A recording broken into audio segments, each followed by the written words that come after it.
জাতিসংঘের ৭৯তম সাধারণ পরিষদের অধিবেশনে ডক্টর ইউনূসের যোগদানকে স্বাগত জানিয়ে সমাবেশ করেছে যুক্তরাষ্ট্র বিএনপি ও এর সহযোগী সংগঠন। স্থানীয় সময় শুক্রবার সাধারণ অধিবেশনে ডক্টর ইউনূসের ভাষণ চলাকালে জাতিসংঘ সদর দপ্তরের সামনে তারা এই সমাবেশ করেন। সমাবেশে যুক্তরাষ্ট্রের বিভিন্ন স্টেট থেকে বিপুল সংখ্যক নেতাকর্মী যোগ দেন। এর আগে বৃহস্পতিবার গ্র্যান্ড হায়াত হোটেলের সামনেও তারা একই ধরনের সমাবেশ করেন। দুটি সমাবেশেই নেতৃত্ব দেন বিএনপির আন্তর্জাতিক সম্পাদক আনোয়ার হোসাইন খোকন। সমাবেশে বিএনপি চেয়ারপারসন বেগম খালেদা জিয়ার উপদেষ্টা বেবি নাজনীন, জাতীয় নির্বাহী কমিটির সদস্য জিল্লুর রহমান জিল্লু, গিয়াস আহমেদ, মিজানুর রহমান ভূঁইয়া মিল্টন সহ আরও অনেকেই উপস্থিত ছিলেন। সমাবেশ থেকে সংস্কার শেষে দ্রুত নির্বাচনের দাবি জানান নেতারা।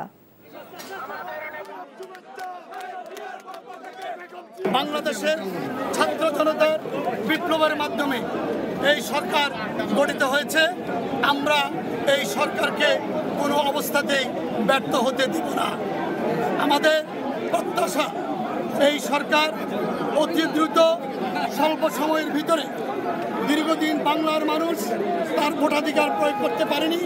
আমরা আশা করব অতি দ্রুত সকল কিছু সংস্কার করে একটি নির্বাচনের মাধ্যমে নির্বাচিত সরকারের কাছে ক্ষমতা হস্তান্তরের দাবি জানাচ্ছি। আই থিংক আমি ইন লাভ উইথ ইউ। ভালোবাসা কি এভাবেই হয়? ভালোবাসা এমন সব লজিকের ঊর্ধ্বে, জাস্ট ম্যাজিক। মেঘের মুলুকে তোকে নিয়ে ভেসে যেতে রাজি আছি, সব পথ ভুলে আমি তোর কিনারায় এসে দাঁড়িয়েছি। অনেককে তুমি এতদিন যেভাবে দেখেছো এরপর থেকে তুমি সেভাবে পাবে না। তুমি কি আফসোস হওয়ার কথা বলছো বাবা? You are good human being. আমি আমার মায়ের মতো হয়েছি। কাজটা তুমি ঠিক করেছো।